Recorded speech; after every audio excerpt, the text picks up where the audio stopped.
कराची की मातहत अदालत ने दुआ जहरा केस में मेडिकल बोर्ड बनाकर लड़की की उम्र का तयन करने का हुक्म दे दिया है। इस पर बात करेंगे डॉन न्यूज के नुमाइंदे शफी बलोच से। शफी, अदालत क्या हुक्म दिया है? जी, अदालत ने दुआ जहरा के वालिद की इस्तदा पर जो है वो मेडिकल बोर्ड बनाने का हुक्म दे दिया है और तफ्तीशी अफसर को हुक्म दिया कि वो मुकदमे की मजीद तफ्तीश करके इसकी रिपोर्ट अदालत में पेश करे। जबकि इससे कबल दौरान समाज दुआ जहरा के वालिद की जानिब से जो है वो बयान को चैलेंज किया गया था, जिसमें ये कहा गया कि दुआ जहरा ने अपनी मर्जी से शादी की है, पसंद की शादी की है और दुआ जहरा के वालिद के वकील इस बात पर जो है वो जोर दे रहता है कि दुआ जहरा को इसकी मर्जी शामिल नहीं है।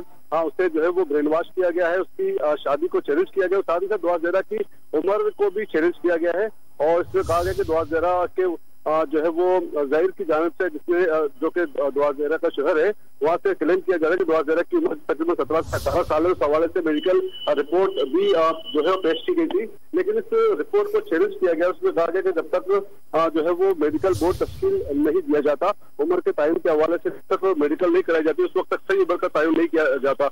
जबकि दूसरी जान तफ्तीशी अफसर की जानिब से अदालत को बताया गया कि जो मेडिकल रिपोर्ट पेश की गई थी उसके मुताबिक दुआ जहरा की उम्र जो है वो 16 से 17 साल जो है वो साबित हो गई है।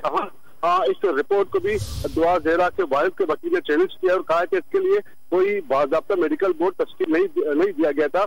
बाकायदा जो जिस तरीके से एक प्रोसीजर होता है उम्र के तयन के हवाले से जो प्रोसीजर होता है उसको एडॉप्ट नहीं किया गया, लिहाजा वो रिपोर्ट गलत है। दोबारा से जो है वो दुआ जहरा का चेकअप कराया जाए। दौरान समाअत जो है वो जज ने अपने रिमार्क्स में कहा कि अब तफ्तीशी अफसर का काम है और मेडिकल बोर्ड का काम है कि वो किस तरह और कहाँ जाके दुआ जहरा का मेडिकल टेस्ट कराते हैं। आया दुआ जहरा को खुद कराची बुलाते हैं या फिर लाहौर में जाके दुआ जहरा का टेस्ट कराते हैं, ये तफ्तीशी अफसर पर मुनसर है कि वो किस तरह जो है वो कार्रवाई को आगे बढ़ाते हैं। सामने सवाल से अदालत ने कहा कि रिपोर्ट जो है वो आज समाअत में पेश की जाएगी।